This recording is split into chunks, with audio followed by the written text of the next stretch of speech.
Bonsoir tout le monde.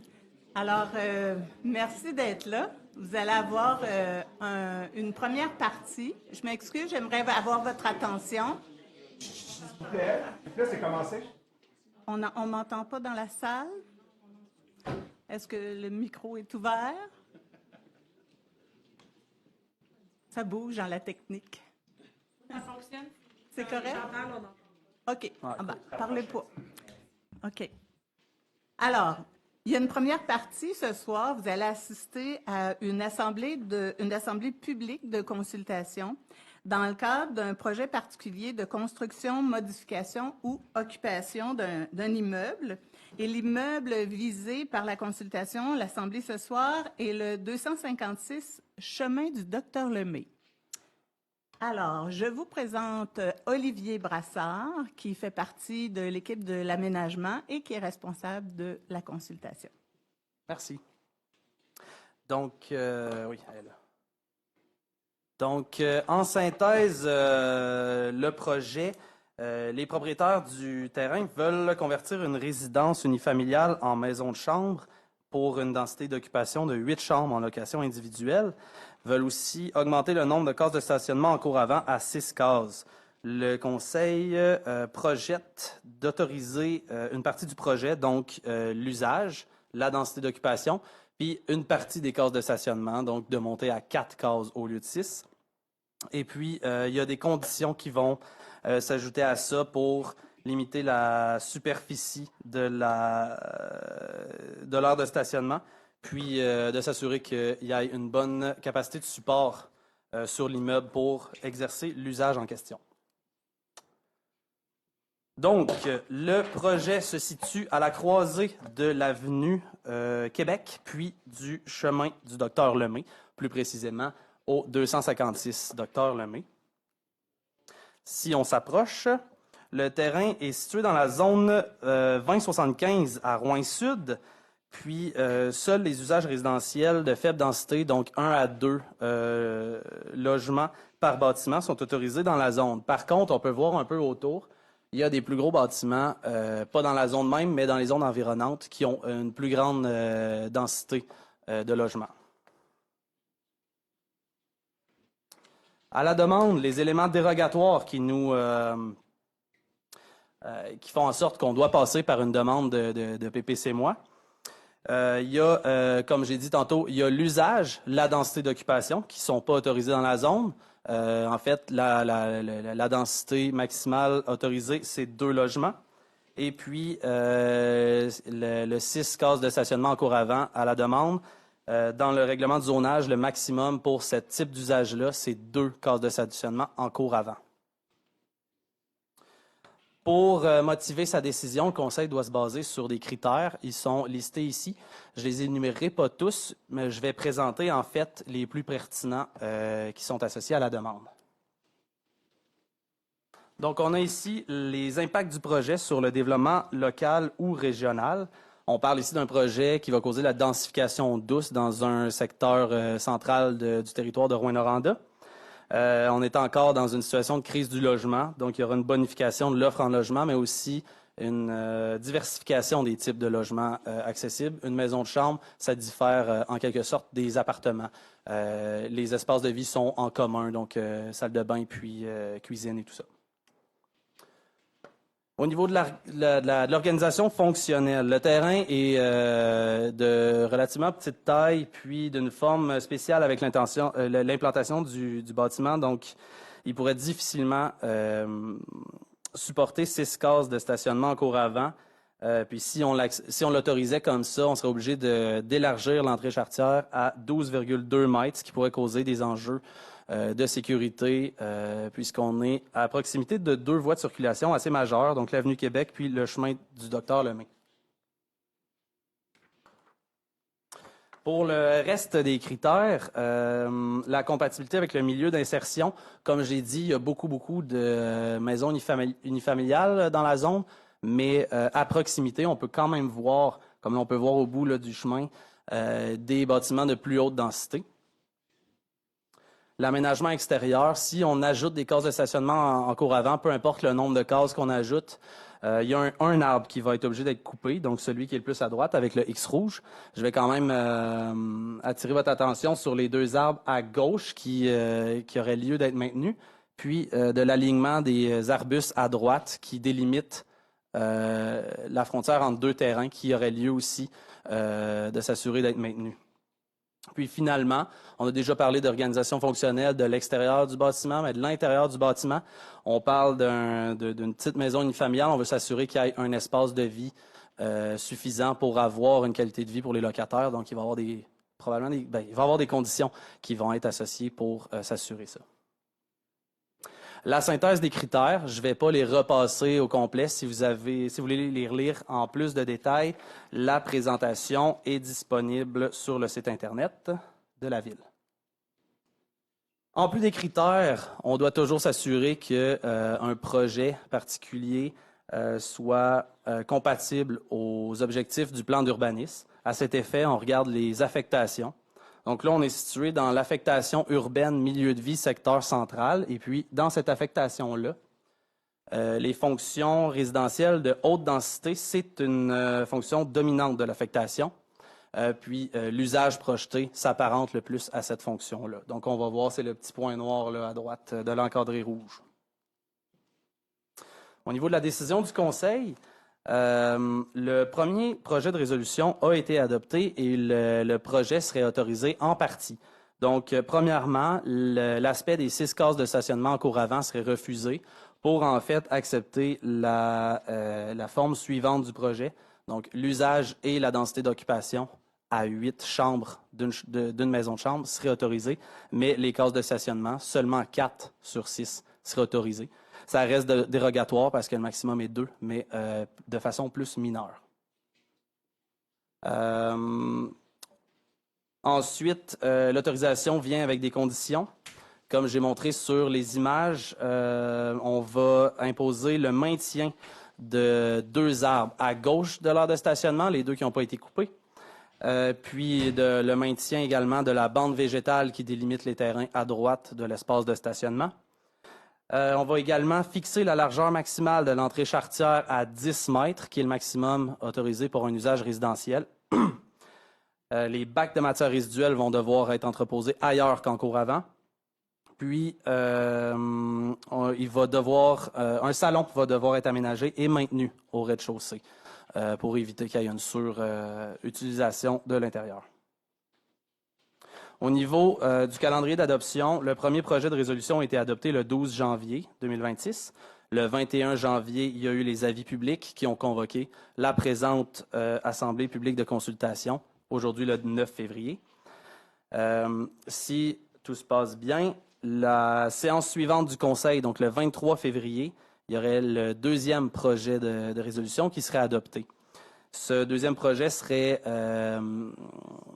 envoyé en approbation référendaire, donc il y aurait des avis publics le 4 mars. Ça, en fait, c'est parce que la résolution a des dispositions qui sont susceptibles d'approbation référendaire. Le 23 mars, si tout se passe bien encore, il y a l'adoption de la résolution sous sa forme finale pour une publication, une entrée en vigueur le 1er avril. Est-ce que vous avez des questions? Est-ce que ça vous permet de voir un peu quelles sont les activités dans un conseil municipal?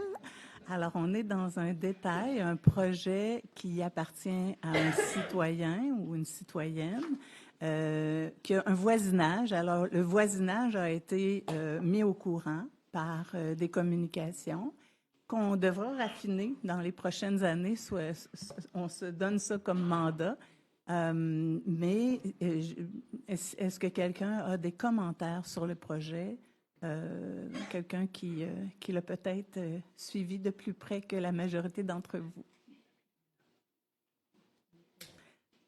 J'espère que la personne n'est pas gênée de se lever devant tant de monde. Soyez bienvenus. Bien sûr.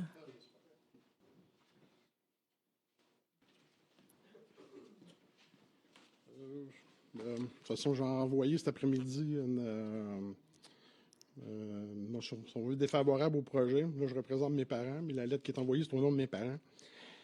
Mais je ne reviendrai pas sur tous les argumentaires que j'ai faits, mais je pense que la ville, on doit se positionner un petit peu. Je suis bien conscient qu'il y a des problèmes de logement, mais là, mes parents sont en arrière. Fait que, tu sais, Oui. je ne sais pas si vous avez déjà eu des appartements à logement. C'est difficile de gérer ça quand c'est un ou deux. Là, ça va être des gens qui vont tourner. Tu sais, quand on achète une maison, c'est une maison unifamiliale qu'on a achetée à côté. Là, tu vas m'amener, les règles changent. Fait que si à côté, on accepte ça, on va se faire entourer de Votre maisons. problématique, c'est sur plus la circulation des véhicules, la circulation des piétons. Quand vous dites ça va tourner alentour, qu'est-ce que Non, vous ben, voulez je dire? donne un exemple. Mettons, moi, j'ai une résidence. Oui. Ben, à côté de moi, vous allez accepter. En arrière, on peut se faire entourer, tu sais, parce qu'on s'entend que si vous acceptez, vous créez des précédents. Fait que chaque personne dans les quartiers va pouvoir faire ça. Je suis pas certain là, Il y a une réglementation actuelle sur le nombre de chambres dans une résidence. En fait, au niveau d'occupation dont on parle en ce moment, les 8 chambres, ça, c'est une maison de chambre. Ça passe par PPC Moi si ce n'est pas autorisé déjà dans la zone. Par contre, une maison unifamiliale, au règlement de zonage, c'est jusqu'à 4 chambres que c'est encore considéré unifamilial. Si on dépasse ça, on devient légalement une maison de chambre. on est rendu à 8. Ouais. Là, puis là, parce qu'on Ouais. on a déjà eu des propriétaires qui sont déjà venus voir mes parents, parce qu'eux autres, ils ont une très grande cour pour passer là. Fait que là, 8 chambres, 4 stationnements. Ils vont y mettre tous les véhicules. Puis là, c'est sûr que ça va amener des conflits, parce que si les gens se présentent là, puis ils passent, puis on s'entend qu'il y a aussi un terrain de la ville en avant. Alors, c'est sûr qu'il va y avoir des conflits. Puis moi, je me questionne, j'ai des enfants, ils s'achètent des maisons dans un milieu résidentiel. Puis si la ville se met à accepter ça, honnêtement, je ne suis pas certain. Fait que, Merci. comme je dis, je vous. On a reçu vos affaires. Mes choses. Fait que c'était mon commentaire. Merci. Merci, bonne journée. Bonne journée. Bonne soirée. Est-ce que d'autres ont des commentaires? J'ai une question. Ben oui. Bonjour. Salut. J'ai une petite question. Dans le fond, je voulais savoir s'il y avait une réglementation par rapport à l'utilisation des maisons de chambre. Parce que, tu sais, la crise du logement, c'est une crise du logement pour le monde qui vit à l'année, à Rouyn-Noranda ou ailleurs au Québec. Exemple des étudiants, des étudiantes, n'importe qui a besoin de vivre dans une chambre seule. Mais il y a beaucoup, sûrement, des travailleurs qui viennent par petits moments puis qui se font charger de gros prix. Je voulais savoir s'il y avait une réglementation à Rouen à ce niveau-là. Pour les maisons de travailleurs? Genre ou Airbnb style ou... Airbnb, absolument. Là, c'est contraint à des zones spécifiques. Puis ces contraintes-là, c'est pas juste dans certaines zones, tu as le droit, c'est dans certaines zones, tu as le droit avec certaines autres dispositions. Là. Okay. Là, par exemple, les secteurs comme celui-ci, qui est des secteurs centraux qui sont à prédominance résidentielle, le Airbnb n'est pas autorisé. OK. Mais mettons sans passer par une plateforme comme Airbnb, mais juste sur un groupe Facebook, ça, est-ce que c'est réglementé ou... Location de chambre comme maison de chambre, là, ça va être réglementé dans le sens que si c'est autorisé dans la zone, tu peux le faire de plein droit. Là, ça ne l'était pas dans la zone, donc c'est pour ça qu'il y a une demande de PPC Moi qui a été déposée. Puis ça, PPC Moi, on l'a pas résumé au début, là, c'est l'équivalent d'un changement de zonage, sauf que ça s'applique à l'immeuble. Okay. Donc, il y a tout le même processus démocratique et administratif qu'un changement de réglementaire complet. OK. Puis est-ce que ça pourrait faire partie des conditions pour faire passer le projet de maison de chambre, de s'assurer que ce soit du monde qui vive là à l'année? Il va falloir que je confirme là, les compétences qu'on a pour émettre des conditions. Pour les PPC Moi sont relativement larges, mais là, larges à quel point? Si ça devient difficile à appliquer, ça, va falloir que je confirme. Si tu veux, je peux prendre tes coordonnées puis te répondre. OK. Ben, je vais suivre. Ça va sûrement être répondu peut-être dans une autre... Peut-être pas aussi précis. OK, c'est Ouais. bon. Merci. Merci beaucoup. Merci. Alors, si ça vous va, on passerait à une autre consultation sur, toujours dans un programme particulier de construction et de modification. ou d'occupation d'un territoire. C'est pour un immeuble qui est situé sur le rang Rochon, dans le quartier Mont-Bayard, le lot 4 381 198. Si. Je l'ai pas rendu facile, ça. Non.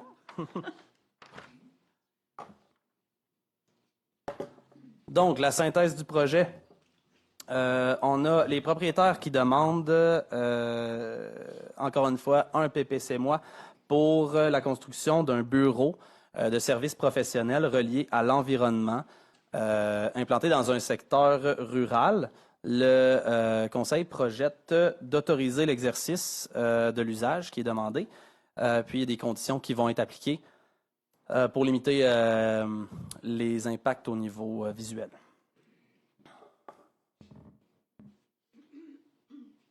Donc, le projet est situé sur le rang Rochon, à proximité du noyau villageois du quartier Mont-Bayard, dans une petite enclave qui est à l'extérieur de la zone agricole. Si on approche, on est situé dans la zone 50-72. Cette zone-là autorise plusieurs usages, notamment l'habitation de faible densité encore, les maisons mobiles, la conservation, l'exploitation contrôlée de la faune et de la forêt, production agricole, végétale. Les services professionnels, eux, actuellement, ne sont pas autorisés dans la zone. Ça, c'est un petit aperçu des opérations cadastrales. Ça ressemblerait à peu près, ça s'intégrerait comme ça, le projet. En rose, le gros encadré, c'est le lot actuel qui est sous la propriété des actionnaires de la compagnie. Donc, les deux propriétaires se construiraient une maison sur la propriété en rose.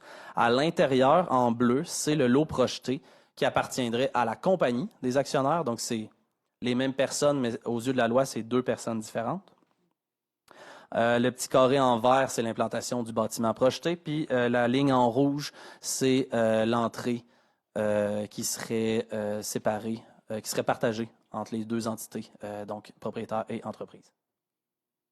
Les éléments dérogatoires du projet, premièrement, on a l'usage, service d'urbanisme et d'environnement qui appartient à la classe service professionnel. Dans la zone, c'est pas autorisé. Il y a aussi, il va y avoir l'entreposage extérieur de type D. Ça paraît gros, mais tout simplement, là, c'est synonyme de stationnement pour une remorque aux fins de l'entreprise. Ça, vu que l'usage n'est pas autorisé dans la zone, il n'y a pas de normes d'entreposage qui existent, donc il va falloir en créer pour l'usage. Puis, dans le règlement, en général, l'entreposage de type D n'est pas autorisé en cours avant et en marge avant. Il y a également projeté l'installation d'une enseigne. Puis, encore une fois, l'usage n'est pas permis dans la zone, donc il n'existe pas de normes pour les enseignes. Puis, finalement, les cases de stationnement, il est projeté d'en avoir 3, alors que pour un usage de service de cette taille-là, le minimum qui est demandé, normalement, c'est de 9 cases. Pour les mêmes raisons, il n'y a pas de normes d'implantation qui existent pour cet usage-là dans la zone. On va les présenter dans une page plus loin. Donc, comme pour le projet précédent, pour adopter une résolution qui autorise ou qui refuse, il faut se baser sur les critères. J'ai encore une fois organisé les critères pour les présenter en fonction de leur pertinence. Donc, premièrement, les impacts sur le projet, les impacts du projet sur le développement local ou régional. On parle ici de la consolidation d'une entreprise de services reliés à l'environnement. Dans le contexte, l'évolution de l'environnement légal qui se complexifie au fil des années, c'est les services reliés à l'environnement, services professionnels, c'est de plus en plus en demande. Puis actuellement, en Abitibi-Témiscamingue, c'est une offre qu'il n'y a pas beaucoup encore. Puis l'entreprise veut déménager puis trouver un espace qui répond plus à ses besoins, qui a plus d'espace pour entreposer son équipement. Au niveau de l'intégration architecturale, on est dans un milieu là, très, très, très faible en densité, donc pas beaucoup de bâtiments. Par contre, le bâtiment actuel, projeté, je veux dire, il va être quand même de relativement grande superficie, puis d'apparence en tôle noire, d'apparence plus commerciale. Par contre, le bâtiment va s'implanter en arrière-lot, caché derrière un boisé. Au niveau de l'organisation du projet dans l'environnement, les demandeurs visent à réduire au minimum leur empreinte écologique. À cet effet, ils vont adapter un ancien chemin forestier pour le transformer en allée d'accès. Ils vont aussi prioriser les anciennes coupes forestières qui sont actuellement en friche pour l'implantation du bâtiment. Puis tout ça pour maintenir au maximum un couvert forestier. Au niveau de l'organisation fonctionnelle, seulement 3 espaces de bureaux vont être construits, donc 2 pour les 2 actionnaires principaux. Pour ce qui est des employés, ce qui est déjà le cas en fait, la majorité des employés, en fait tous les employés travaillent à distance. La majorité sont déjà à l'extérieur en fait. Les actionnaires vivraient à côté, donc les deux des 3 bureaux seraient utilisés par ces actionnaires-là. Le 3e, ça serait au cas. Il y aurait très peu d'apport en clientèle sur place. Puis pour ça, il n'y aura pas de besoin de stationnement. Par contre, il y a un grand besoin pour les espaces en superficie, pour les espaces d'entreposage. Donc, il y a 2 garages qui sont prévus pour l'équipement. Puis en cas de débordement, comme j'ai parlé tantôt dans les éléments dérogatoires, il y aurait un espace d'entreposage extérieur, donc le stationnement pour la remorque. Donc, si vous voulez plus de détails pour l'analyse des critères, c'est public sur le site de la Ville. Ensuite, en plus des critères, il faut s'assurer qu'il y ait une conformité avec le plan d'urbanisme. On est en affectation rurale, puis on parle ici d'une fonction service professionnel qui est compatible avec l'affectation rurale dans l'encadré rouge. Donc, le Conseil a adopté son premier projet de résolution et autoriserait le projet. Donc, il permettrait, comme je les ai montré, l'usage dérogatoire de services professionnels, le stationnement de la remorque, les 3 cases de stationnement pour les véhicules au lieu du minimum de 9, puis l'installation d'une enseigne commerciale. Donc, pour ce qui est des normes d'implantation, j'ai dit que j'allais en revenir. Sur le tableau, tout ce qui n'est pas en gras, ça a été calqué des normes d'implantation qui sont déjà dans la zone. La seule différence, c'est la marge avant qu'on a allongée jusqu'à 25 mètres pour s'assurer qu'il y ait un recul puis un respect du boisé. Finalement, l'autorisation vient avec des conditions. Premièrement, l'aire d'entreposage extérieur pour la remorque devra respecter la marge avant de 25 mètres. La superficie de cette aire d'entreposage-là ne dépassera pas 50 mètres carrés. Une bande boisée d'une profondeur de 25 mètres doit être maintenue tout le long de la ligne avant de la propriété. Puis finalement, pour l'affichage, on va fixer des normes qui correspondent aux normes sur l'affichage des usages complémentaires à l'habitation. En résumé, c'est une enseigne qui est installée sur le mur à côté de l'entrée principale.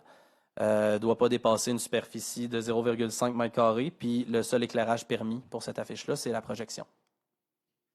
Finalement, pour le calendrier d'adoption, premier projet de résolution a été adopté le 12 janvier.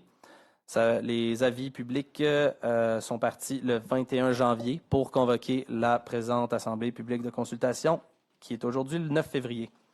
Si tout se passe bien, à la prochaine séance du Conseil, le 23 février, le 2e projet de résolution serait adopté. Le 4 mars, il y aurait les avis publics pour les personnes habiles à voter, parce que pour ce projet aussi, il y a des dispositions susceptibles d'approbation référendaire. Si tout se passe bien, le 23 mars, la résolution est adoptée sous sa forme finale pour une publication et une entrée en vigueur le 1er avril. Ça va? Ouais. Alors, est-ce que sur ce projet-là, il y a des gens qui ont des commentaires? Ça va?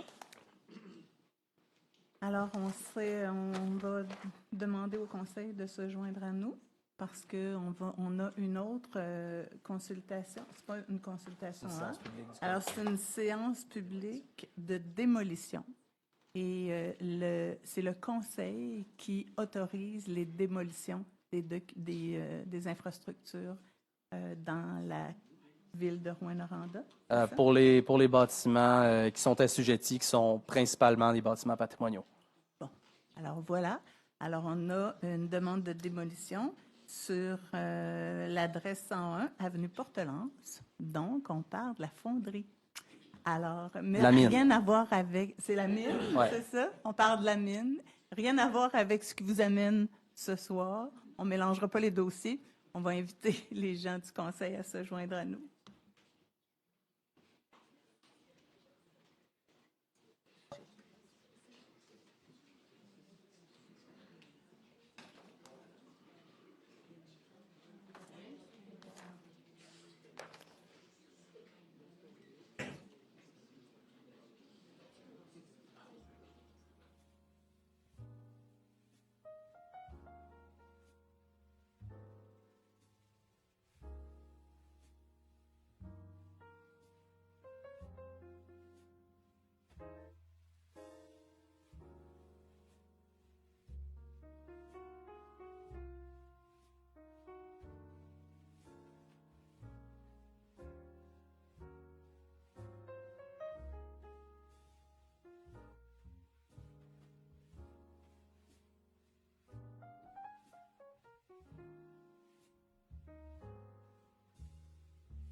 Bienvenue à cette première partie de notre conseil municipal.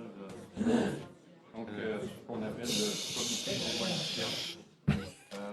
Vous allez avoir une présentation d'Olivier. Donc, je laisserai peut-être faire la mise en Oui, je contexte. pense que c'est M. Brassard qui va être en OK. train de faire, oui. Parfait.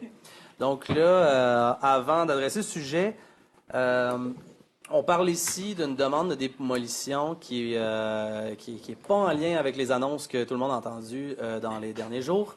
C'est une demande qui s'adresse à plusieurs bâtiments et constructions qui sont abandonnés, qui datent de l'époque de la mine. Je vais toutes les présenter un à un, là, les bâtiments. C'est une demande qui a été déposée cet automne. Donc là, le comité de démolition actuel, c'est le cheminement habituel d'une demande de ce genre. C'est ça. On parle de bâtiments et de construction et d'installations accessoires qui sont abandonnés depuis plusieurs années. Donc, je vais commencer. Donc, on se situe, je pense que tout le monde l'a bien compris, sur la propriété de la fonderie au 101 avenue Portelance. Donc, le projet consiste en la, premièrement, décontamination de plusieurs bâtiments, puis ensuite le démantèlement de ces bâtiments-là qui sont visés. Puis c'est pour la majeure partie des installations qui sont désaffectées.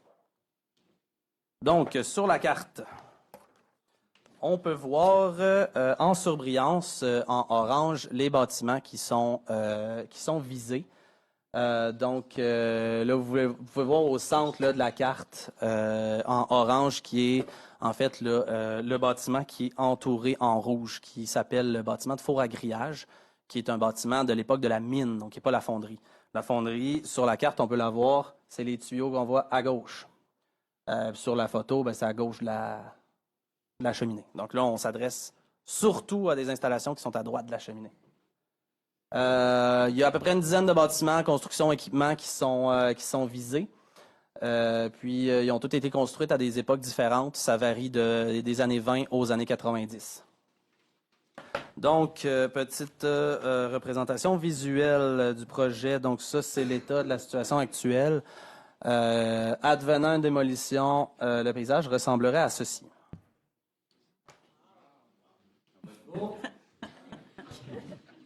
Donc, pourquoi cette démolition-là doit passer en comité de démolition aujourd'hui?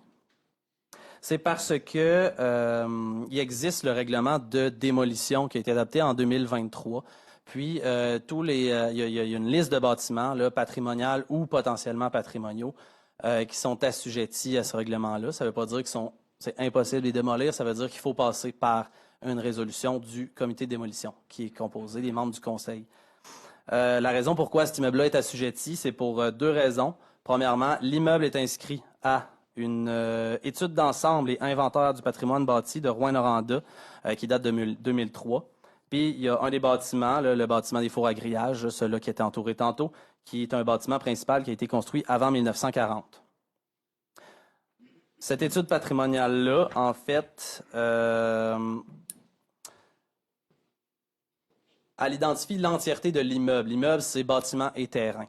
Donc, à peu près tout ce qui est situé sur l'immeuble, puis qu'on peut voir de nos yeux, est assujetti au règlement, donc doit passer par ce traitement-là.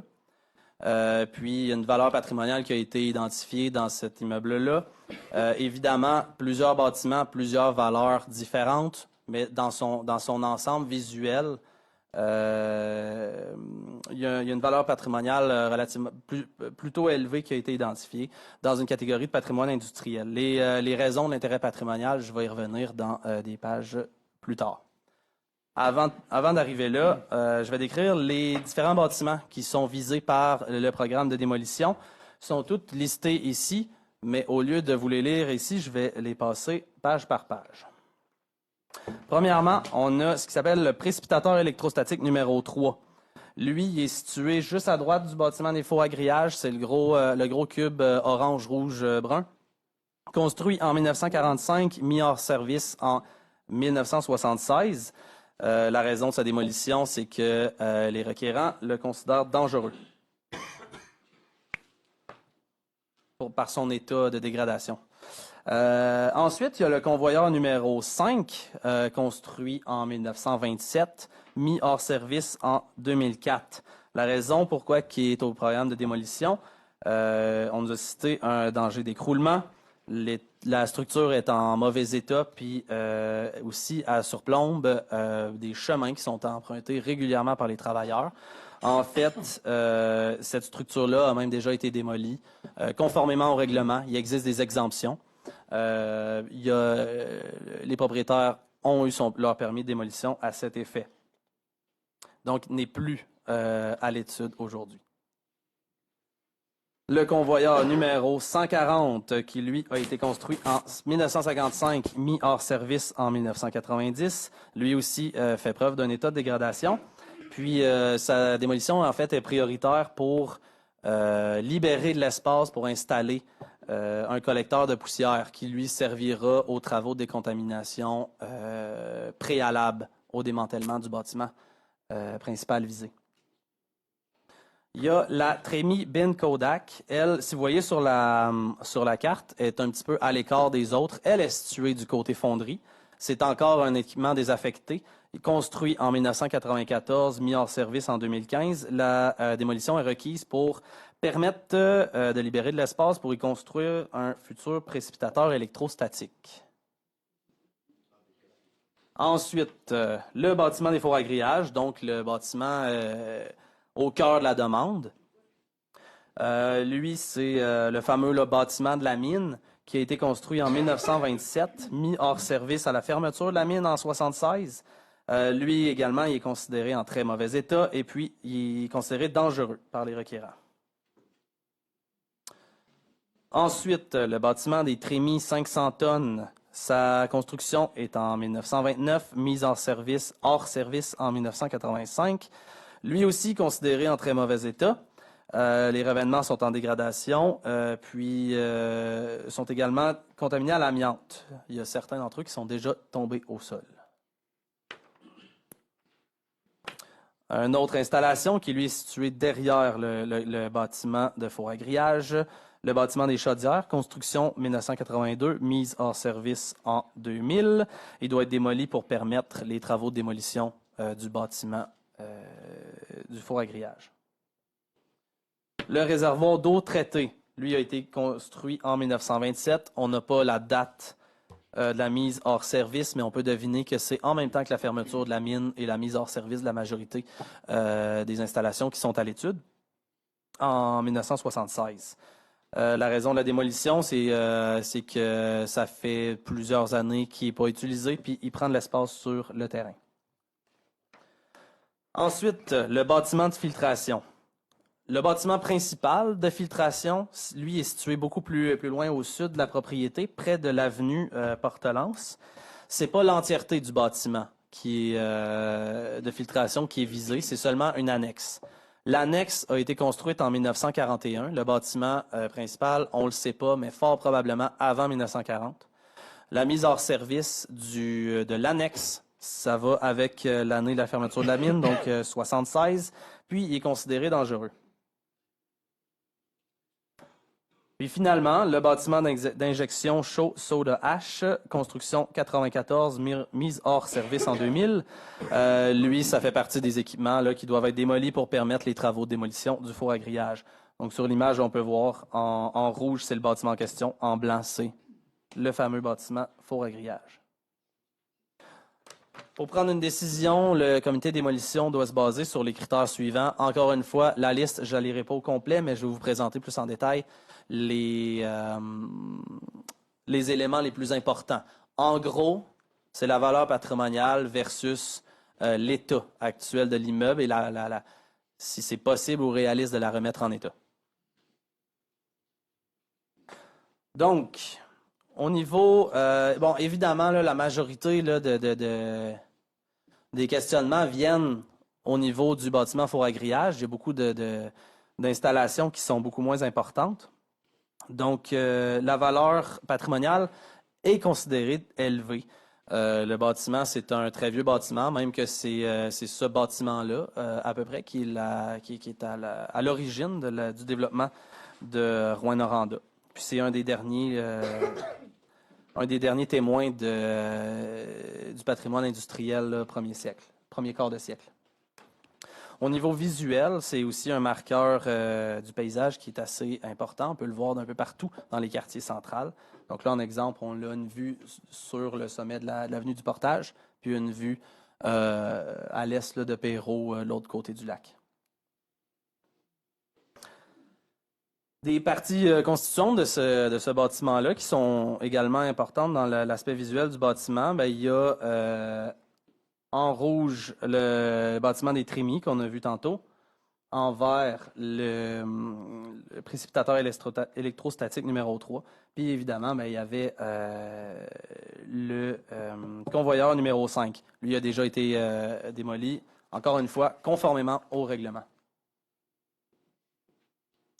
Puis finalement, le reste des bâtiments et installations qui sont touchés, soit qu'ils ont une valeur historique très faible, comme les deux qu'on voit à gauche, puis ceux qui sont plus vieux, qui font partie là, de l'histoire là, de la création de ce site-là, sont des éléments très négligeables du paysage. Donc, l'aspect patrimonial est pas mal moins important à ce niveau-là. Au niveau, par contre, de l'état de l'immeuble, la majorité des installations visées sont dans un état de dégradation avancé. La conservation de ces bâtiments-là nécessiterait des importants investissements pour les remettre en état, puis éviter un effondrement. Parce que là, on parle de bâtiments qui sont abandonnés depuis un très long moment. Il existe toujours des risques d'effondrement un peu plus tard. La demande vient en fait à démolir le plus tôt possible à cet effet-là. Donc, au niveau du bâtiment faux à grillage, à gauche, c'est une photo de l'intérieur. Il y a beaucoup, évidemment, de contaminants industriels, des poussières qui se sont accumulées là depuis des décennies. Il y a de la faune qui s'est infiltrée, donc il y a des fientes. Plusieurs panneaux muraux qui ont été arrachés par le vent, puis le bâtiment a été isolé à l'amiante, là, comme c'était de coutume à l'époque, donc ça vient complexifier la possibilité des travaux de remise en état. Ensuite, au niveau du bâtiment des trémies, l'état est semblable à celui du bâtiment des fours à grillage. Une partie de la toiture est arrachée par le vent. La majorité des solins architecturaux en cuivre sont déjà tombés, puis lui aussi est isolé à l'amiante. Et puis finalement, dans les bâtiments en mauvais état, l'annexe du bâtiment de filtration, les photos là, parlent d'elles-mêmes. Il y a un état de corrosion très avancé. Puis c'est un bâtiment c'est un annexe qui est attenant à un bâtiment qui est encore en activité. Donc il y a des enjeux de sécurité encore à ce niveau-là pour les travailleurs. Donc, pour la synthèse des critères, si vous voulez en lire plus, c'est disponible sur le site Internet de la Ville. Petit retour sur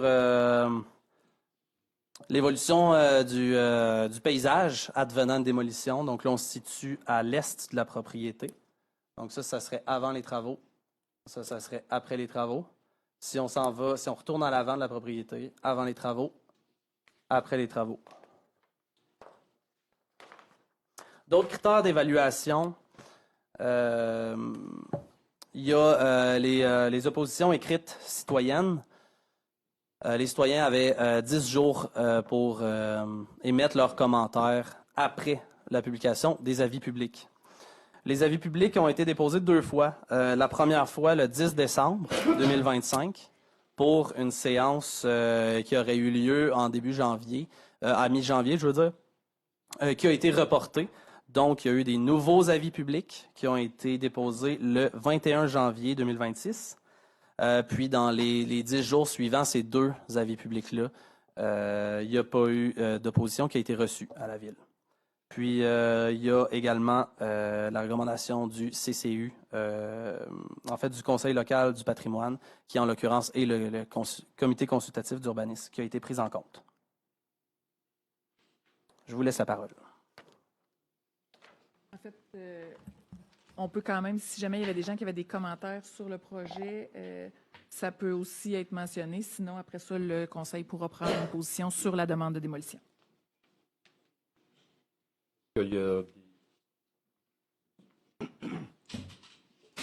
Bonjour. J'ai cru comprendre qu'il y a certains bâtiments qui sont isolés à l'amiante. Donc, quelles sont les mesures là, pour protéger la population? Est-ce qu'il y a des mesures pour protéger la population qui sont prises? Quand on parle des travaux de démolition, ça? Oui. Oui. Là, les avis techniques, tout ça, je ne les ai pas avec moi, mais pour permettre la démolition, il y a des travaux de décontamination qui sont faits avant. Là, encore une fois, je n'ai pas toutes les étapes, là, mais c'est des équipes spécialisées qui sont mobilisées sur le terrain, qui vont à l'intérieur du bâtiment, qui vont dépoussiérer, qui vont... Il y a une couche de... Là, je sais pas, une couche de quoi qui est mise par-dessus pour alourdir tous les autres éléments. Puis ensuite, c'est un démantèlement pièce par pièce. Puis la destruction là, des... je sais, le transport et la destruction dans des endroits voués à ça, là, à l'extérieur. Pour plus d'informations, on peut parce que j'ai pas... Oui, ben c'est sûr, vous êtes là. Juste s'assurer d'utiliser le micro pour... Ça a super bien été. Un petit peu. Bonjour, je me présente Michel Girard. C'est moi le gestionnaire du projet de démolition des bâtiments inactifs. Merci beaucoup de ta présentation, c'est très bien fait. Merci. La manière qu'on a fait le projet, on l'a séparé en plusieurs étapes. En ce moment, on est en train de terminer l'étape de faisabilité. Ça inclut l'émolition du convoyeur, ça inclut les travaux sur le SP3. Ça nous a permis de démontrer nos habilités à intercepter tous les contaminants pour en disposer sécuritairement. Fait qu'on s'est servi de tous nos capteurs qu'on avait en ville. On a installé des nouveaux aussi. J'ai eu encore un rapport ce matin, fait que ça fonctionne très bien. On est vraiment en contrôle, fait que c'est pour ça qu'on est prêt à continuer. Ben, merci.